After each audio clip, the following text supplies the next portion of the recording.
कृष्ण जन्म कथा।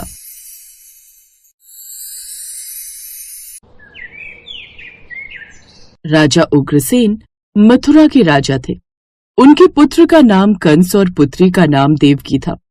कंस बहुत अत्याचारी था और अपने हठ के कारण उसने अपने पिता को ही राजगद्दी से उतार दिया और खुद मथुरा का नरेश बन बैठा। वह एक कठोर, निर्दय और क्रूर व्यक्ति था। मथुरा में हर कोई उसकी क्रूर और दुष्ट प्रकृति से डरता था, लेकिन एक व्यक्ति था जिसे कंस प्यार करता था और वह थी उसकी बहन देवकी। फिर कुछ समय बाद देवकी का विवाह वासुदेव नाम के एक यदुवंशी सरदार से तय हुआ था। तुम्हारे जाने के बाद ये महल सूना सूना लगेगा देवकी, मुझे तुम्हारी याद सताएगी। मुझे भी भैया। कुछ समय बाद देवकी की शादी वाला दिन आ गया। शादी बहुत ही धूमधाम से हुई। न जाने क्यों देवकी के विदा होने पर मेरा मन विचलित हो रहा है। मैं देवकी को उसके ससुराल तक पहुंचा कर आऊंगा।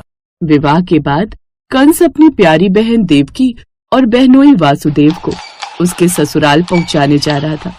जब वे रास्ते में थे तभी अचानक आकाशवाणी हुई। क्रूर कंस, तू क्यों इतना खुश है? सावधान हो जा। जिस बहन को तू इतना प्यार करता है उसी के गर्भ से जन्म लेने वाला 8वां पुत्र तेरी मृत्यु का कारण बनेगा। क्या देवकी का पुत्र मेरे मृत्यु का कारण बन सकता है? यदि ऐसा है तो मैं देवकी का ही वध कर देता हूँ। भैया, मैं आपकी बहन हूँ, आप ऐसा कैसे कर सकते हैं? आप तो मुझे कितना प्यार करते हैं। मुझे सबसे ज्यादा प्यारी अपनी जान है और किसी की नहीं। आकाशवाणी सुनकर वो अपनी बहन देवकी को मारने के लिए आगे बढ़ा। मैं इसे मार डालूंगा इससे पहले कि वो 8वां पुत्र जन्म ले। कंस, तुम नहीं समझते कि तुम कौन सा पाप करने जा रहे हो। तुम्हारी प्यारी बहन को उसके विवाह के दिन मारना अन्याय है, महापाप है। अगर तुम देवकी को छोड़ दोगे तो मैं तुम्हें वचन देता हूँ कि हमसे जन्मे हर बच्चे को मैं स्वयं तुम्हें सौंप दूंगा। मेरा विश्वास करो। ठीक है, मैं देवकी को छोड़ दूंगा, लेकिन मैं ये निश्चित करूंगा कि तुम अपना किया हुआ वादा निभाओ। फिर उसने अपने सिपाहियों को मथुरा वापस चलने का आदेश दिया। जब वे मथुरा पहुंचे उसने वासुदेव और देवकी को कारागार में डाल दिया। जैसे ही देवकी की पहली संतान का जन्म होता है, अपने वचन अनुसार वासुदेव अपनी पहली संतान को लेकर कंस के पास आते हैं। बालक को देखते ही कंस के मन में ममता के भाव आ जाते हैं। कंस सोचता है, भला इस मासूम बच्चे ने मेरा क्या बिगाड़ा है? मुझे तो खतरा 8वीं संतान से है। कंस का मन बदल जाता है। ले जाओ अपने बच्चे को, ये नन्हा सा बालक मेरा क्या ही बिगाड़ेगा, और वैसे भी खतरा तो मुझे 8वीं संतान से है। देवलोक से देव ऋषि नारद ये सब देख रहे थे। उन्होंने सोचा, नहीं नहीं, ये विधान के अनुरूप नहीं हो रहा है। अगर कंस के मन में ममता जाग गई तो भगवान अवतार कैसे लेंगे? भगवान विष्णु को जन्म लेने के लिए कंस को बाकी संतानों की बलि देनी ही होगी। इसके पश्चात देव ऋषि नारद जी कंस से मिलने आते हैं। नारद जी के एक हाथ में एक कमल का फूल रहता है।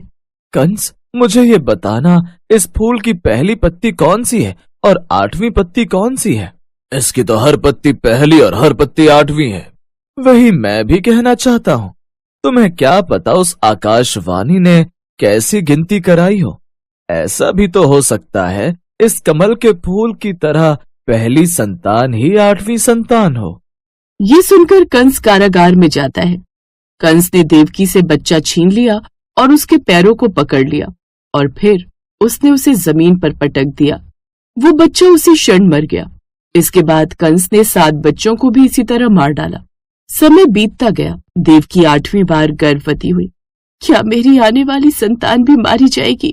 हे भगवान विष्णु, को चमत्कार करो। प्रभु, उस क्रूर कंस से हमारे पुत्र को बचाओ। श्रावण मास की अष्टमी तिथि थी। मथुरा में एक भयानक तूफान उठा। मूसलाधार बारिश हो रही थी और आकाश काले बादलों से ढका हुआ था। देवकी 8वें बच्चे से गर्भवती थी। अचानक भगवान विष्णु उनके सामने प्रकट हुए। सुनो वासुदेव, तुम्हारी इच्छा पूर्ण हुई। मैं तुम्हारे बच्चे के रूप में जन्म लूंगा। वासुदेव, इस बच्चे को यहाँ से गोकुल ले जाओ और उसे नंद के यहाँ जन्मी बच्ची के साथ बदल दो। ऐसा कहकर भगवान विष्णु अंतर ध्यान हो गए और मध्य रात्रि में एक बालक का जन्म हुआ। देवकी देखो, जंजीरें खुल गई हैं। ये एक चमत्कार है। देवकी, जल्दी मुझे बच्चा दे दो। मैं इसे हमारे मित्र नंद के घर गोकुल ले जाऊंगा। जैसे ही वासुदेव ने जाने की तैयारी की, जेल के दरवाजे अपने आप खुल गए और सभी सैनिक गहरी नींद सो गए। ध्यानपूर्वक बच्चे को टोकरी में रखते हुए वासुदेव गोकुल की ओर चल पड़े। वासुदेव के पीछे शेषनाग थे, जो भगवान विष्णु के सिरहाने वैकुंठ में रहते थे। उन्होंने अपने फन को बच्चे की टोकरी के ऊपर फैला दिया, जिसे वासुदेव ने अपने सिर पर उठा रखा था। जल्द ही वासुदेव यमुना नदी के किनारे पहुंच गए और आश्चर्यजनक रूप से यमुना नदी ने उन्हें रास्ता दे दिया। वासुदेव गोकुल पहुंचे, जहां नंद की पत्नी यशोदा ने अभी अभी एक कन्या को जन्म दिया था। वासुदेव ने कृष्ण को बच्ची के पालने में रख दिया और बच्ची को धीरे से अपने साथ ले लिया और फिर कालकोठरी में वापस लौट आए। रक्षकों को जगाते हुए बच्चे के रोने की आवाज उनके कानों तक पहुंची। शिशु के रोने की आवाज सुनते ही रक्षकों ने तुरंत इस खबर को राजा कंस तक पहुंचाया। कंस तुरंत जेल में देवकी के पास पहुंचा। देवकी, मुझे बच्चा दे दो। ये तो एक कन्या है, और एक कन्या कैसे तुम जैसे एक महान योद्धा को क्षति पहुंचा सकती है? इसे छोड़ दो भाई, इसे छोड़ दो। लेकिन कंस उनकी किसी भी विनती को सुनने के लिए तैयार नहीं था। जैसे ही उसने उस बच्ची को अपने हाथों में लिया, वो बच्ची उसके हाथ से फिसल गई और हवा में उड़ गई। अरे ओ दुष्ट कंस, एक निर्दोष बच्ची को मारने में तू अपनी बहादुरी समझता है? तुझे मारने वाला गोकुल में सुरक्षित है। समय आने पर वो तुझे ढूंढ लेगा और तुझे तेरे सभी पापों के लिए दंड देगा। ऐसा कहकर देवी दुर्गा अंतर्ध्यान हो गई। माँ दुर्गा के कथन सुनकर कंस भयभीत हो गया। इस तरह भगवान कृष्ण का जन्म हुआ और उस दिन के बाद से गोकुल में भगवान कृष्ण के जन्मोत्सव पर सारे गोकुल में तैयारियां चलने लगी।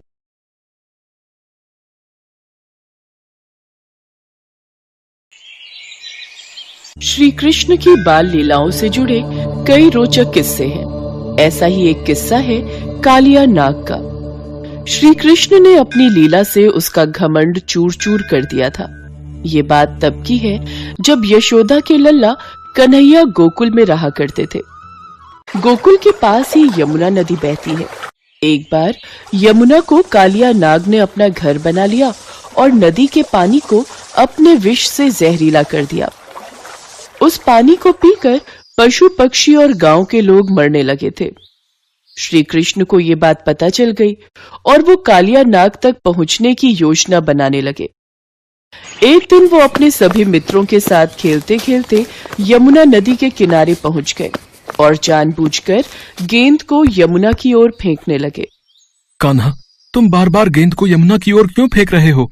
अगर गेंद यमुना में चली गई तो कौन निकाल कर लाएगा? अरे मैं भी क्या क्या करूं, बार बार गेंद यमुना की तरफ उछल जाती है। अब ध्यान रखना, मैं तुम्हारी ओर गेंद फेंक रहा हूं, तुम पकड़ लेना। कृष्ण तो यही चाहते थे कि गेंद यमुना जी में जाए और खेलते खेलते अचानक से उनकी गेंद यमुना नदी में जा गिरी। अब यमुना नदी के पानी और उसमें रहने वाले कालिया नाग के बारे में सभी को मालूम था, इसलिए मौत के डर से कोई भी नदी में जाने को तैयार नहीं हुआ। कान्हा, गेंद तुमने ही यमुना नदी में फेंकी है, अब तुम ही इसे निकाल कर लाओगे। हाँ हाँ कान्हा, अब तुम ही गेंद को वापस लेकर आओ। पर यमुना नदी में तो कालिया नाग रहता है, सुना है वो बहुत विशाल है। अगर कान्हा यमुना नदी में गया तो कालिया नाग कान्हा को खा जाएगा। घबराओ नहीं, कालिया नाग मेरा कुछ नहीं बिगाड़ सकता। तुम सब यहीं ठहरो, मैं गेंद लेकर आता हूँ। कान्हा के सभी मित्र उन्हें यमुना में जाने से रोकते रहे, पर भगवान कृष्ण नहीं माने। वो कदम के वृक्ष के ऊपर चढ़े और नदी में छलांग लगा दी। सभी बच्चे डर के मारे भागे भागे नंद यशोदा के घर पहुंचे और सारी बात बताई। ये सुनते ही यशोदा मैया डर गईं और फूट फूट कर रोने लगी। ये बात धीरे धीरे पूरे गोकुल धाम में जंगल की आग की तरह फैल गई। सभी दौड़े दौड़े यमुना नदी किनारे आ गए, लेकिन कृष्ण अभी तक वापस नहीं आए थे। नंद बाबा और देवकी मैया का रो रो कर बुरा हाल हो रहा था। तभी बलराम बोले, आप सब कान्हा की चिंता मत करो, देखना वो कुछ ही देर में यमुना से निकलकर बाहर आ जाएगा। मैं कान्हा को जानता हूँ, उसका कोई कुछ नहीं बिगाड़ सकता। बलराम ने सबको दिलासा दी। वहीं नदी में कृष्ण को देखकर कालिया नाग की पत्नियों ने उन्हें वापस जाने को कहा। पुत्र, ये लो तुम्हारी गेंद, अब तुम ज्यादा देर यहाँ मत रुको। हमारे पति अभी गहरी निद्रा में सो रहे हैं। अगर उन्होंने तुम्हें देख लिया तो क्रोध में आकर तुम्हें कोई नुकसान न पहुंचा दे। मैया, गेंद तो एक बहाना है। वास्तव में तो मैं आपके पति कालिया नाग से ही मिलने आया था। अब जब तक मैं अपनी यमुना को कालिया नाग से मुक्ति नहीं दिला दूंगा, तब तक मैं वापस नहीं लौटूंगा। तभी कालिया नाग जाग गया। कृष्ण ने कालिया नाग को यमुना नदी छोड़ने का आदेश दिया। यदि तुम जान की सलामती चाहते हो तो यमुना को छोड़कर चले जाओ। तुम ठहरे छोटे से बालक, मैं तुम्हें चेतावनी देता हूँ कि तुम यहाँ से बचकर चले जाओ, वरना मेरे जहर से तुम नहीं बच पाओगे। मेरी शरण में जो कोई आता है मैं उसे क्षमा करके छोड़ देता हूँ, पर लगता है तुम बहुत हठी हो। तुम ऐसे नहीं मानोगे।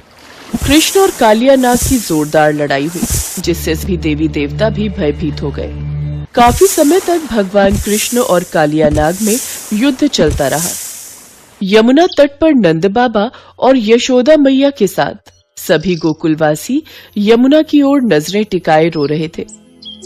मेरा लाल, मेरा कान्हा, वापस आजा मेरे बेटे, मेरा कान्हा, कान्हा। चिंता मत करो यशोदा, हमारे कान्हा को कुछ नहीं होगा, वो लौट आएगा। काफी समय तक युद्ध करने के पश्चात कालिया नाग हार गया। भगवान कृष्ण ने उसके फन को अपने चरणों के नीचे दबा दिया। कालिया नाग थक चुका था। पुत्र, तुमने मुझे मैया कहा है, मेरे सुहाग की रक्षा करो, उन्हें जीवन दान दो। सुनिए, आप भगवान कृष्ण से क्षमा मांग लीजिए। ये कोई साधारण बालक नहीं, ये तो साक्षात नारायण का अवतार है, जिनके दर्शनों के लिए सभी देवी देवता, प्राणी और समस्त लोकवासी व्याकुल रहते हैं। आज उनके चरणों में आपको स्थान मिला है, इनसे क्षमा याचना कीजिए, ये आपको क्षमा कर देंगे। त्राहिमाम, हे प्रभु, मुझे क्षमा कर दीजिए। आपको पहचानने में मुझसे भूल हो गई। मैं आपकी शरण में आया हूँ, मुझे जीवन दान दीजिए। ठीक है, मैं तुम्हें जीवन दान देता हूँ। अब तुम यमुना नदी को छोड़कर वापस अपने स्थान रमणक द्वीप पर लौट जाओ। प्रभु, वहाँ गरुड़ पक्षी मुझे मार डालेगा, मैं वहाँ कैसे जाऊं? गरुड़ से ही जान बचाकर मैं अपनी रानियों सहित यहाँ आ गया था, क्योंकि सौभरी ऋषि के श्राप के कारण गरुड़ यमुना नदी के पास नहीं आ सकता। वो अब तुम्हें कुछ नहीं कहेगा। मेरे चरणों के निशान तुम्हारे फन पर हैं। उसे देखकर गरुड़ तुमको नहीं मारेगा। चलो, अब मुझे बाहर ले चलो। जो आज्ञा प्रभु। इसके पश्चात कालिया नाग श्री कृष्ण को अपने फन पर उठाकर यमुना नदी से बाहर आ गया। श्री कृष्ण कालिया नाग के फन पर नृत्य करने लगे। नंद बाबा, यशोदा मैया के साथ सभी गांव वाले कृष्ण को ये लीला करते देख अचंभित हो रहे थे। गोकुल का वातावरण प्रसन्नता से भरा हुआ था। सभी के चेहरों पर खुशी थी। देवी देवता भी भगवान कृष्ण की ये लीला देखकर मोहित हो गए। और उसके बाद कालिया नाग यमुना के रास्ते अपनी पत्नियों के साथ अपने स्थान पर चला गया। कृष्ण को सही सलामत वापस पाकर सभी गांववासी बहुत खुश हुए।